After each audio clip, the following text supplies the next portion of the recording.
ตัวนี้ก็ไว้บัดเฮาขี่ทับตัวนี้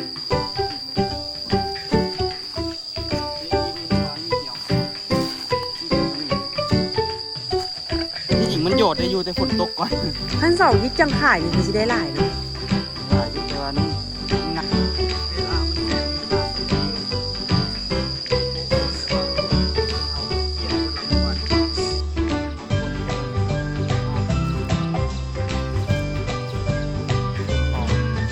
พอดีพอดีนี่จะหัน5เส้นลบออกเส้น7อย่างอยู่3เส้น3พวกกด สบายดีทุกคนสบายดีตอนเช้าเนาะมื้อนี้นี่ก็เป็นมื้อแรกของตัวเลยทุกคนเนาะแล้วก็เป็นการกรีดยางครั้งแรกเลยเนาะ เป็นการจกยางขายครั้งแรกในชีวิต เป็นการครั้งแรกในชีวิตเนาะมื้อนี้นี่ก็บ่ฮู้ว่าสิได้เท่าไหร่แต่ก็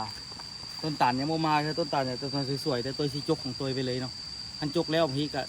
ขายเลย จกแล้วเขาก็ไปขายปะมันเลยว่ะ สิเป็นเด้อ จกแล้วเราเขาสิกรีดยางเพราะว่ายามนี้นี่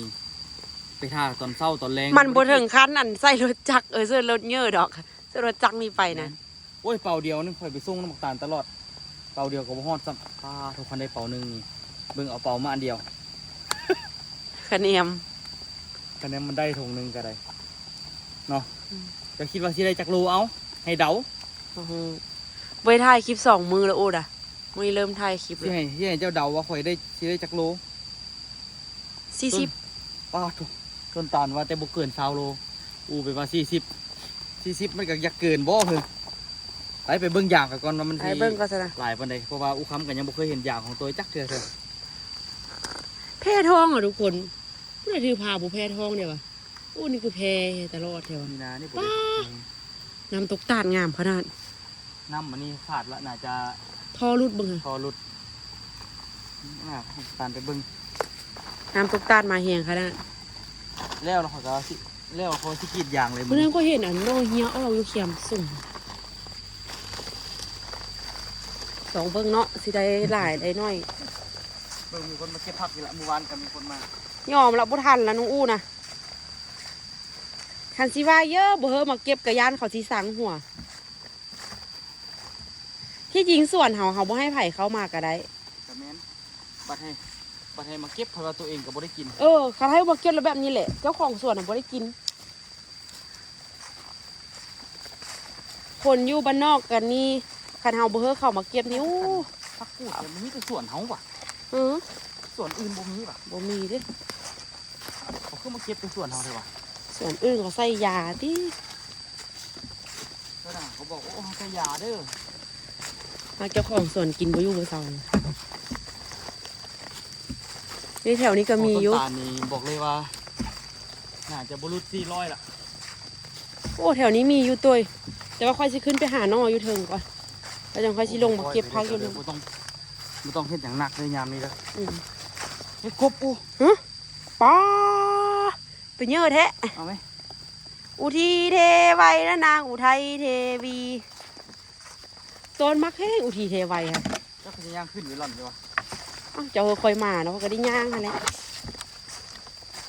ข่อยก็สิเอามากองไว้นี่คือสารบ่เลยว่าจังได๋หรือว่าข่อยพอดพูดแล้วข่อยสิเก็บใส่เป่าเลย แถวนี้พักพูดเส้นใหญ่หลายบ่ไหมเดี๋ยวทุกคน ที่จริงข่อยต้องเก็บแต่เทิงลงลุ่มเลยเก็บที่ลุ่มก็ได้แต่เทิงบ่ได้ย่างขึ้นไปเทิงล่ะจะเบิ่งผลผลิตเนาะให้เอาคำเบิ่ง ช่วงนี้เป็นช่วงที่ท้องอ่อนๆค่ะทุกคน จะเบิ่งผลผลิตว่าสิได้หลายปานใด แล้วป่านเดี๋ยวเขาสิเมื่อไปฝากท้อง ฝากอยู่นี่ก่อนก็บ่ได้ว่ะ โอ้ไปฝากน้ำแม่ซะเยอะฝากอยู่นี่แล้วบุเขียนอันเด้อเบิ่งไปหันแม่สุกอยากเว้าเฮอมีนามาฝากอยู่หันบุเขียนอย่างใส่ปื้มจากอันแม่สุกว่าเอ็กโก้ห้าตัวเอ็กโก้ออกมาเป็นรูปติดไว้แม่สุกว่าอันหมอก็อยากเว้าเฮอโอ้แม่สุกว่าสิอันเขาถามมาฝากท้องอยู่ไสมีนาว่าฝากน้ำแม่สุกว่าบ่ต้องว่าฝากน้ำแม่มาฝากเธอเดียวนึงอันนี้เขาบ่เอิ้นว่าฝากบ้านเฮาเขาเฮ็ดบ่ใส่ใจเนาะตัวเนาะแต่กันท้าอู้ตัวแถวนี้หลายพักกูน่ะ มันหลายอยู่เก็บไปเก็บนะเพราะว่าสิจกแล้วลงมาใส่ไว้เจ้าว่ะ จกกระลงมันนี่มันปล่อยจากรถประจำนี่ ป้าแถวนี้หลายพระกุลนะ มันไหลอยู่เนาะฮะคิดอุปกรณ์ปะดิลุยได้ปะดิมาเบิ่งน้ำกันว่า ป้าจนแท้ เอามากันขาเชื่อไหนยุ่งน่ะคุณผู้ชมส่งอันนี้มันมี คันโมมีอันห้อยก้นนี่อันกันยุงนี่ก็ตายคือกัน เบิ่งเด้อซอยยางก่อนยางตัวเห็นเป็นยางที่เขาเปิดหน้าใหม่ทุกคนเนาะบ่เป็นยางที่แบบว่าต้นตาลกินแล้วไปดมขนาดโอ้โหมันมีผลตอบรับที่เป็นอะไรนะอูเนาะ โอ้ควายกับโบเจอเฮ็ดตาจากฝูงนึงเลยเจอเฮ็ดนี่ นี่หนักกว่าที่รถไปพี่ก่อนรถมาจอดนี่หรอจกมาไว้เหนียวป่ะผมคอยชีวิตเอาถุงมาไว้เหนียวเพราะว่าอยู่นี่มันสะดวกกว่าเขาจกเนี่ยเขาต้องเอามาใกล้ๆมันจึงโมเมอยเท่าไหร่ ของบ่ใหม่ผู้ใดคิด คนมุ่งป่ะเนี่ยเราคอยจะเอารถไปจอดเดี๋ยวก่อนยืนท่าบนนึงเด้อไปเอาถุงมานี่ก่อน เดี๋ยวเบิ่งน้ำห้วยก่อนทุกคน แต่ก่อนมองนี้เป็นสายน้ำห้วยเด้สายน้ำห้วยแล้วตะกี้เฮ็ดตูบเนี่ยแต่ก่อนส่วนยางน้อยทุกคนเฮ็ดตูบแล้วพากันเอาน้ำห้วยแหละ มาไปล้างถ้วยสินะล้างถ้วยล้างบ้วงอย่างน้อย เห็นน้ำห้วยคิดฮอดอย่างน้อยเนาะไปน้องโอเบิ่งนอกแคมก่อนอึ๊บฝนตกหลายที่มันเริ่มมีนอเด้นอนางดิน อันนี้เขาเอิ้นนอไม่ซอดอันนี้ลองเคี่ยวที่ก็เริ่มมีอันนี้แต่ว่าดินแตกอะไรล่ะดินเริ่มแตกละ โอ้มันหนักคอยขี่รถไปจอดที่งานละมันเป็นยังไงครับ ตัวย้อยนอสุ่มนี้กินบร้อนเลยนี่ ฟังเขาขึ้นให้เขาได้อยู่ในนี้ไปลุย อันนี้โบแมนตีแถวนี้ของต้นตาลตี ต้นตาลที่จริงเพราะเรื่องเกาะนี่อันนี้ก็ต้องเป็นของข่อยแต่ต้นตาลกรีดจะโดนละอันนี้ก็ต้องเป็นของข่อยแต่ต้นตาลกรีดละยาวนี่นะผมเปิดตัวนี้น้อยกับยามันเปิดรถนี่คือโฉมหน้าของยางมิดแรกครับเมื่อวานนี่กะได้ยางโมเต็มที่เพราะว่าฝนตกใส่เนาะแต่กระทันยอดอยู่หน่อยนึง โอ้เจะก็ขีดหลายอยู่เลยเนาะเกาะนี่เนาะหลายอยู่เลยเนาะเครื่องโลอะตีนี่2 ขีด นี่วะ2 ขีดคือเจ้าเว้าเหรอแต่ว่าคันฝนลาดล่ะโปะเปื้อนรถโปะเปื้อนนี่คันเขาบ่อนามัยน่ะคันเขามักง่ายบ่อนามัยนี่ฮอบหน้ามันสิจกยาก อันนี้ก็เอาไปขายตัว เอาเบิดแหละแต่ว่ามันคือสิติดมือพี่ลึกไปบ่ได้มีแต่ซ้ำนี่เลยติดอีกเมื่อวานข่อยใส่โปะใหม่ต้นนี้ข่อย เกษตรกรมึงเอาโต้เบิ้งเอาโต้เดี๋ยวมึงโต้ยมาจกยางไปขายเด้อ ที่จะเห็นคือข่อยจกโปะเมื่อกี้มันมีดเดียว แม่นบ่ แต่นี่หลายมีดเดียวมันบ่อยากออก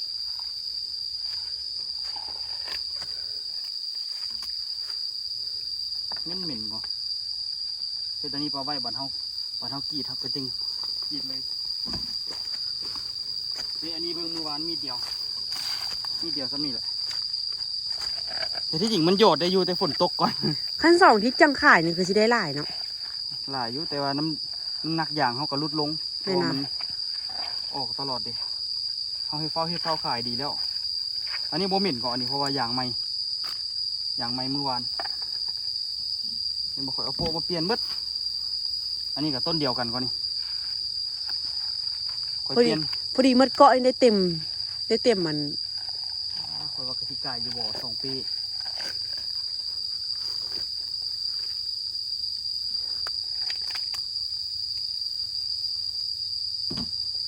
นี่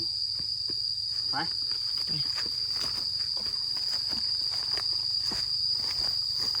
หาได้อันเดอได้เงินนี่เฮ็ดหมดนาอูกับตัวนี่เอาหมดทุกกีบ ต้นมันน่ะเอาออกนะมันก็เกือบเต็มโปะอยู่ มันก็เต็มแล้วซ้ำนี่เนาะ อืม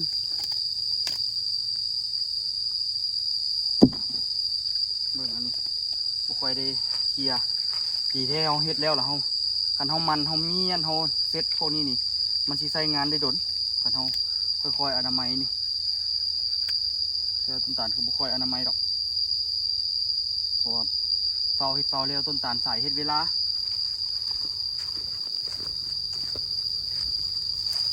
ใครได้มื้อวานหยอดทัน ผู้นอยเหีย ตัวสิได้จักเป้นี่หมดนี่ เป้นี่นี่ตี้เบิ่ง ยิงฟุตบอลถ้าบังเด้อสิได้จักโลต้นตาลเราบ่เกิน20โล อืม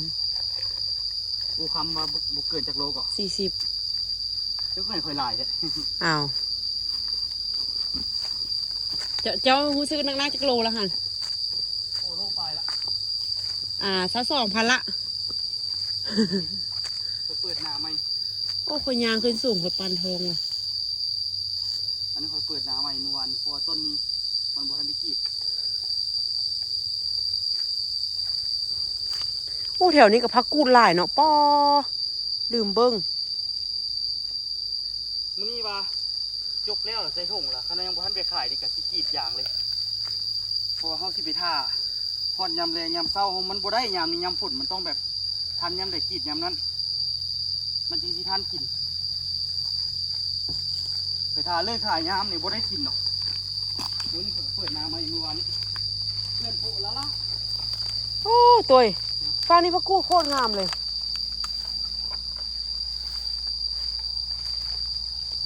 เมื่อเปิดหน้า อืม ถูกอันนี้ก็เปิดใหม่เมื่อวานนี้ มันบาดเข้าเกลียนเรียบร้อยเจ้ากี้นะ บอกเขาหูดีขนาดเนาะหาก็มามือเดียวนึงหูเขาเกลียนละ โอ้ยเนาะเขากับหูเบิ่งป้า มั ฟัง นเป็นท่อน้ำยางก็อู เกาะฟังนี่อันพักหลายเลยว่าเก็บพักก่อนบ่ค่อยนี่มึงไหม ใช่นิดเดียวนึงอยากเก็บพักละเมื่อวานข่อยไล่เปิดหน้าจนเกือบเบิดไอ้ก็เปิดใหม่เพราะว่าบ่มีลวดในสุดก่อนน่ะนี่บ่มีลวดบ่มีอย่างไปเอามัน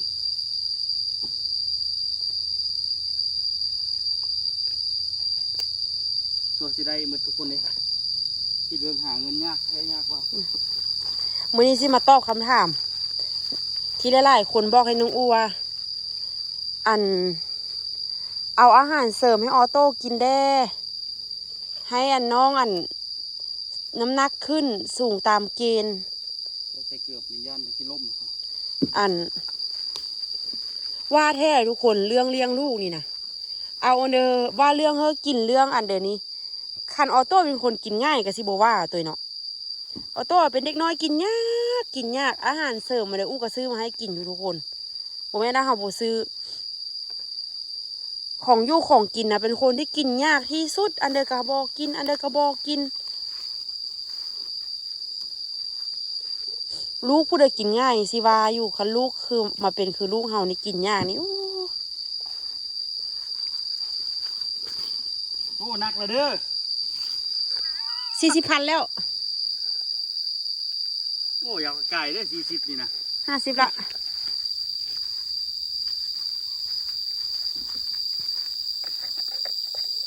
ประมาทเด้อค่อยขีดนะ สิเดี๋ยวเบิ่งดูเขาเบิ่งดู ก็เลยเดียว โอ้สิได้อยู่ตี้3นี่ ฮะ 3 เปนี่ นี่ก็เครื่องกายอะเด้นี่นะ เที่ยวถึงเงินให้ออกก็ โอ้ดีใจได้เงินก้อนแรกไม่เท่าปันยางเกาะนี่ให้คิดแล้วเอาเงินเลยเพิ่นบอก ปะประเทศคณะปั่นก็คือว่าบุพปั่นไม่โคตรเพราะว่าไม่จัดหันปั่นกับต้นตาลฟากนั้นแล้ว มันฟากนั้นหันมีเป็นพันต้นทุกคนฟากนี่มีแต่ร้อยปลายต้นนึง คิดมือแรกติแต่หัน หืม น้อยๆหัน ตัวใด มันติดกลโปะเมื่อกี้นี่ เก่าวันนี้คอยดูมีมือบอกเราไปเก่าแห้งที่ใครมันออกอายเขานี่จะบูถือเสียเลยเก่าโอ้ของแท้อยู่เด้อหนักอยู่เด้อ นักแล้ววะ อ เกษตรกรตัวจริง คันที่ว่าข่อยนี่บ่พลาดจากมีดก่อ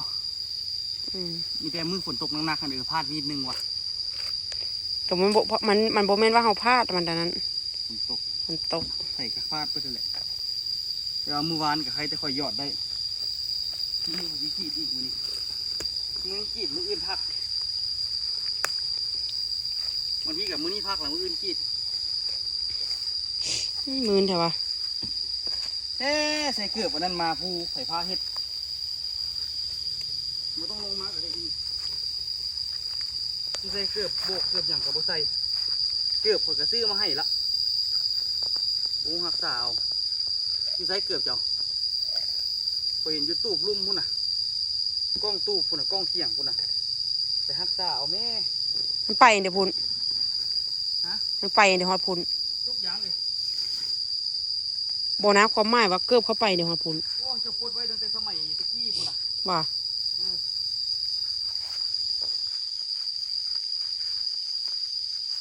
โอ้ย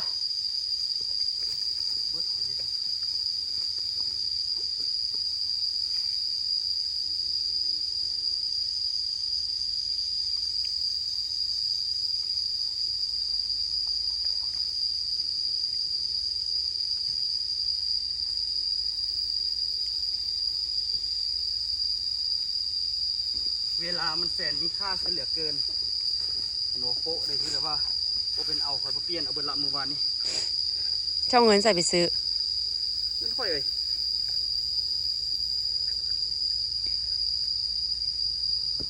นี่กับต้นตาล2 อันได้อันนี้พอมือวานนี่มีดหนึงเปลี่ยนเด็กเปลี่ยนโป๊ะนี่มันแตกอย่างมันละเห็นบ่ อืม มันแตกมันกรอบแล้วแต่ว่าเขาบ่ได้ทิ่มเลยอันนี้เอาไว้ห้องสมมุติว่ามันออกดีเขาก็เอาไว้ห้อง มันยังโยดบ่เซาเขาก็โยดแล้วเขาก็เอาออกเอาโป้นนี้ลงแล้วก็โป้นนี้ไปห้องไว้สินะมันก็ได้2 เด้งเฮ็ดทุกอย่างก็บ่ได้ทิ่มหรอกทุกคนโป๊ะก็ยังงามดูตามเดียวมันแตกหมองนี้มันบางๆนึงดิ เอาย่างไปย่างมาชิเต็มมาได้นี่นะ อย่าประมาทเด้ออย่าประมาทขี้ยามโตยเด้อจีดมีเปิดมิกแรกนะเกินคาดปักตาลอยู่เด้อนี่เด้อ20 โลนี่มันที่เต็มโดยเดเป้นี่นะเอาเกาะนี่แล้วเราเอาไปเมี่ยนก่อนข่อยเพราะว่ามันใกล้ๆนี่เด้เดี๋ยวอันนี้หาก็เปิดไม่ได้ก็คือขอมโปะไปไว้เพื่อไปว่าเขายามเขามากรีดมันจะสะดวกยามนี่นี่เขาเจ้าว่ายามฝนให้เปิดหน้าสูงยามหนาวเราให้ลงต่ำกรีดอย่าง ฟังในอินเทอร์เน็ตมาติ ฟังจากหลายๆคนเขาว่าเพราะว่ายามฝนรู้สึกว่าอย่างหน้าสูงมันสิออกดีกว่าเพราะฉะนั้นจ้ะส่วนหน้าต่ำนี่สิออกน้อยแต่พอยามหนาวนี่หน้าต่ำเลยออกดีมันก็คือว่าอะไรการกินอาหารการเจริญเติบโตมันก็มีความแตกต่างกันโป้ยางกับอันนะลวดข่อยเสื่อนไว้นี่มื้อนี้คือสีนานในเมืองอยู่ โอ้ให้สนุนออก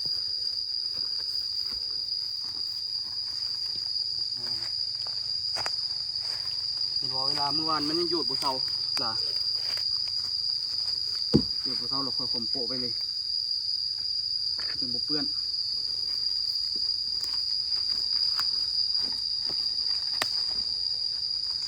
กาเว้าว่า20 กิโลโอ้เนาะของแท้อยี่เด้ออย่างตัวนี้อันนี้เบิ่งหัวยอดละน้ำมันเข้ากระถามว่าเสียหายบ่ก็เสียหายอยู่เวลาฝนตกถึกเนาะมันติดแบบนี้แล้วมันลำบากเนาะเวลาเขาดึงหอบหน้ามันสิดึงบ่อยากออกอยู่ไปโดนๆแล้วมันกระเปื้อนพยายามมองอนามัยโปะดีๆเนาะถ้าเราป้าโดนๆมันก็สิติดขอบแบบนี้เนาะ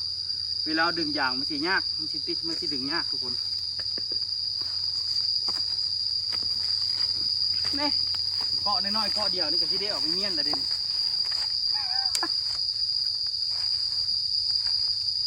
บ่ธรรมดาเผยว่า3-4 เป้ต้องมีด้วยนี่4 เป้นี่เต็มเป่าเด้อย่างนะ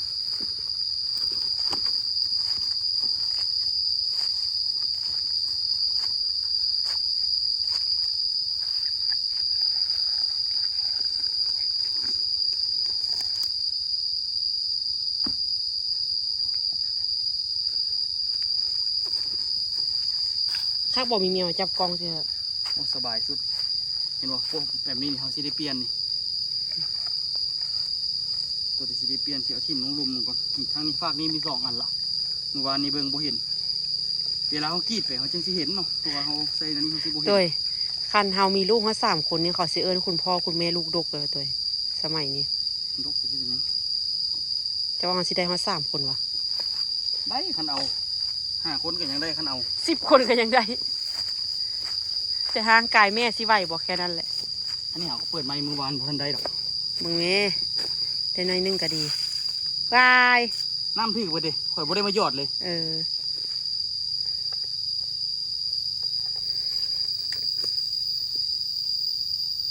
ได้3 นาทีแล้วก็ ปะโถสิลึกแท้อ่ะเดี๋ยวเอาไว้มาลุ้นทุกคน ไปขายเสียจักโล อืม เขาไปขายก็บอกล่อแล้วนะเขาส่วนที่ท้ามันมาค่อยสิไปเลาะกิบพักหักนอกของค่อยก่อน เอาโทรศัพท์ไปส่งให้ข่อยก็ได้ที่2ทุกคนนี่อย่าใส่เรื่อยๆเนาะบ่ฮู้ว่าสิได้หลายจักเป้แต่ว่าตัวคิดว่าน่าจะได้อีก2 เป้เนาะอ่ะลุยต่อทุกคนบ่ทุกคนเบิ่งสภาพเต็มเป่าพอดีละลานปลายครับ ประตู เขาได้จักโลเขาก็สิมีแนวขี่โม่น้ำเขา แน่นอนเป่าเต็มได้ดิบ่เป็นเป่าบ่เต็มได้นี่ ต้นตาลบอกค่อยเมื่อยอยู่ ฮะ เมื่อยเฝ้าหาในแม่มายัดยางอะ ไม่จันที่มาว่ะ บ่ฮู้แล้วไปส่งค่อยเด้อเอาไปขายก่อนมาเลยทาต้นตาลก่อนนี่ ข้าปะ ไอ้ต้นบ่มาสวย นี่เป็นจะได้ฝีมือตัวโยย หมายได้จะไปลงของต้นตาลได้ กินลงที่ยางเพื่อกระจื้อแล้วเนาะกินมันเป็นยังไง ก็โหดเกิน ป่านแม่ไม่นางใกล้ค่อยนะค่อยเป็ดค่อยนะค่อยจื้อถึงเจ้าสิโลกขนฟักลงหม้อค่อยกันยังตื้อเขาต้อนมันปอค่อยว่าค่อยย่อมค่อยว่ากันว่าฟักลงหม้อแล้วค่อยบ่จื้อค่อยสิว่า ก็ลงหม้อยังจื้ออยู่ ฟักลงหม้อยังจื้อว่าซั่น เต็มให้เต็มบ่า ไซส์ดี มีอยู่เด้อลานปลายเด้อเดี๋ยวจะแปลงนิดนึงก็มัดบ่ได้อย่าประมาทผ้าขี้เมี่ยงเด้อเป็นตัวโยยมือใหม่แต่ว่ากรีดยางออกดีเด้ส่วนสำนีได้สำนีถือว่าออกดีได้หั่นคาดหมายได้นี่คาดหมายตามปกติต้นตาลกรีดได้เพราะว่าได้เทือนละเป่าดิเห็นบ่ขนาดคอยหน้าเปิดหน้าใหม่เด้เขาหอบหน้าคอยว่าเอาเป่าเดียวก็ที่เอาเป่าปลายก็ที่เอาเป่าเครื่องหอบหน้าเอาถงมา2 อัน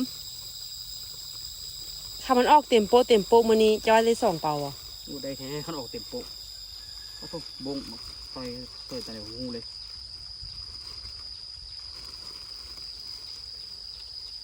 คันได้บ่นี่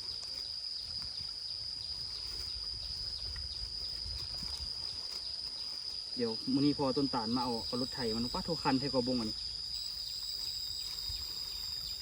ขารถไถพอต้นตาลมาเอาอีกบางทีใส่รถไปขายเอารถอุตส่าห์เอารถลงมาละหรือว่าเอารถไปขายเลยปะจึงมาจกซอยเขา ก็พอได้คอนเทนต์ ล้างคอก่อน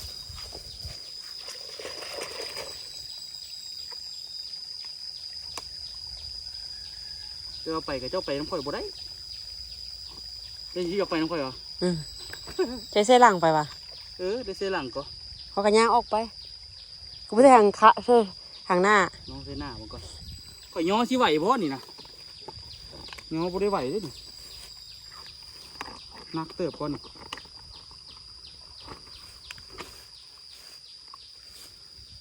ดมดิ ใส่ถุงมือเราบ่มีปัญหายังกิน อ้าวของเขาจกเมื่อวานเราอ่ะจกเราอ่ะหรือบริคีด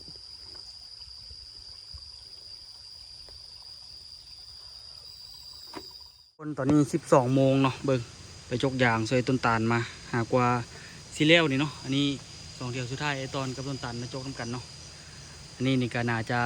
เป่าละ50ก็ได้อะไม่จันมัดนี่100 200 300ป้าได้300ป่ายอย่างตัวนี่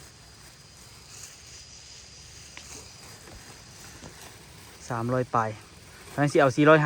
500ที่จริงมื้อวานคันได้กรีดละฝนบ่ลาดของต้นตาลคือสิได้หลายมื้อวานตัวของลูกกรีดนั้นออกหลายก็ ต้นตาลที่ประมาณนี้ บ่ได้กรีดฝนตกเด้ลูกกันมาขีดแต่เช้าแล้วได้ก็เกือบบ่ทันแล้วแหละขีดอันน่ะยอดสมัยก็ยังสิบ่ทันละ มันก็ได้200 บาทเนาะอย่างนึง 200ปลายวะเอาตาลใส่สิได้400สิได้อยู่อะนี่ได้อยู่400นี่6เป๋าเอ้ยเอาอันนั้นเอาบ่ไม่อยากเอานี้แหละเนาะเดี๋ยวก็อันน่ะถงอยู่ในของปุ๋ยเงินไหลมาอยู่หั่นน่ะ ทำมาพัดวางไว้ในแม่เพื่อนกระเทือน นี่กระเทินแล้วนี่น่ะ โอ้ 2 ปียังเหลืออีกวะยังบ่หมดอีกวะหั่น อย่างแถวสุดท้าย เอาอันนี้แหละซะนะก็เกือบเป่าแล้ว เขายัง50 ปลายโล อืม 55กิโลเรียก60หรืออะไรมึงไงมันมี6เป่าหรือ7เป่าได้7เป่า คันว่าหลายๆก็60พุ่นแหล้วเนาะ ได้10 80เป่า80 เออ6 7 42420โลคันได้7เป่าละ60โล 400 อาจจะได้300ปลาย 400ให้มันก็ได้อัน8ล้านซ่อง อืมอาจจะได้300ปลายนี่แหละมาฮอดพุ่นดอก เรียกว่า400 400ป่ะตัว300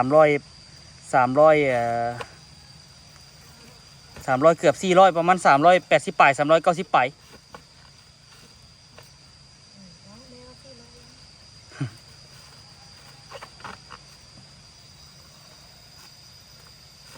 ไม่เคยฮอดใส่ละหวนไม่จัดมายัดยางทุกคนมานี่รอบหน้านี่เอาอีกเอาคักๆบัดนี้โอ้ขันต้นตาลบ่พลาดจากมีดนี่มีละ500ปลายเกือบ600พุ่นแหละขันบ่พลาดจากมีดอันนี้พลาดหลายโหด คนบ่เห็นใจผู้ใดก็บ่ได้คือกัน ผลแดไปนะพามีนาไปเกิดลูกแดแก่นจกยางก็ได้เจ็บมือทุกคนให้เจ็บนิ้วหมดบ่มีเหล็กเกาะ มีนาไปเกิดลูกไปซักปีกยังได้เต็มซ่องมีด3มีดนึงบ่ไปเกิดลูกกับคนตอนลูกไปกับคนคือกัน ของลูกนี่ได้หลายมีดอยู่ก็มันอย่างหน่อยแล้วมันกรีดในหนึ่งหีบกรีดหีบยอดเด้ในจากมีดทุกนี่ ผู้กะและที่ซ้ำนาได้เป่า โอ้แล้วประมาณ3 เป้ปลายเกือบ4 เป้เป่าหนึ่ง ก็แล้วลูกเบิ่งน่ะโป๊กอะไรล่ะได้ละ สร้างกะอยู่ ป่ามันเพิ่มบ้างนี่มันก็ได้ซ่อมร้อยป่าแล้ว400นี่ก็ได้ดิ อืม แล้วเป็นตัวมันก็ดี แมวกรีดตลอดไปจกตลอดกะสิสร้างกะละ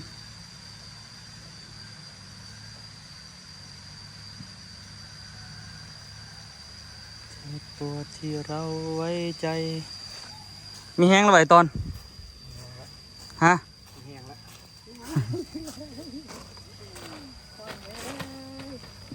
เป็นเมื่อยๆสลึมสลือแบบนี้ การดึกไม่ได้การหรออ้าวไปเยอะขนาด นอนไม่เหงื่อนะ อ๋อนอนไป ห่างกายยังบ่ฟื้นฟูเด้ใส่พลังงานโดดหลายใส่พลังงานกลางคืนโดดโพดมีแต่ต้านไป ตัวเมายางขนาด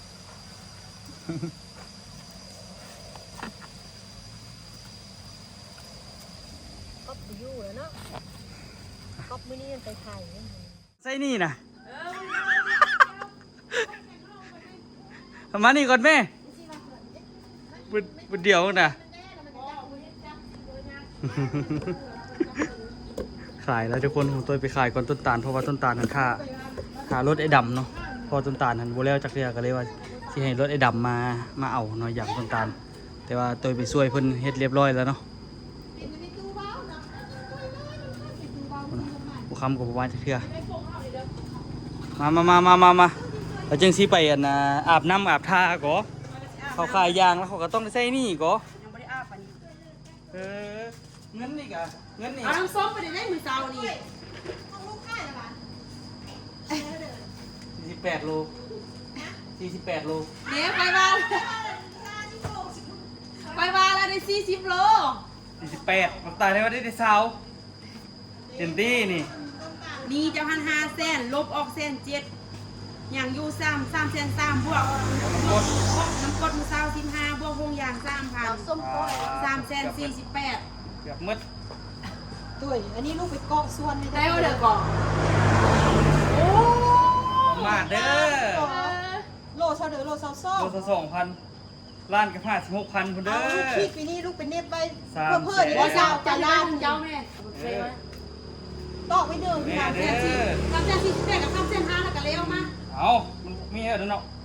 2 3 4เอาติด โดยอ้าว เหลือ แม่ เงิน คนนี้ ได้จ้ะ 1 2 3 4 เหลือเงิน700,000 โอเคได้ โอ้ย2ทิปได้เงินน่ะ แต่ว่าน้ำกรดทันคอยซื้อไปไว้เห็นไว้คอยโดนคอยขีดคอยยางเท่านึงคอยชี้ให้ต้นตาลตุกหนึง เจ้าการนั่น คน เด้ ยังไม่ได้บอกต้นตาลก่อนนะ เจ้าการเลี้ยงกุ้งไม่ได้แม่ เงินฟาดหัวซะเลย เลี้ยงกุ้งไปได้แม่ 1 2 3 4 5 6 7แน่พร้อมหน้ากันกับบ่ได้ใจให้โตสนะบ่ผมมีนี้เนาะ มันได้ แต่ประมาทเด้อเห็นว่าก็ได้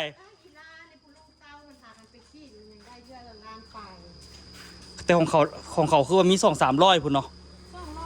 หน่อยอันนี้150นึงถือว่ากรีดยางโอเคได้คันสิเทียบกับมือใหม่ละกรีดได้ซ้ำนี่น่ะเห็นว่ามีแต่นะเปิดหน้ายางอีกเนาะไปเจอกันคลิปหน้าทุกคนบ๊ายบายทุกคนสบายดีเด้อนี่เนาะทุกคน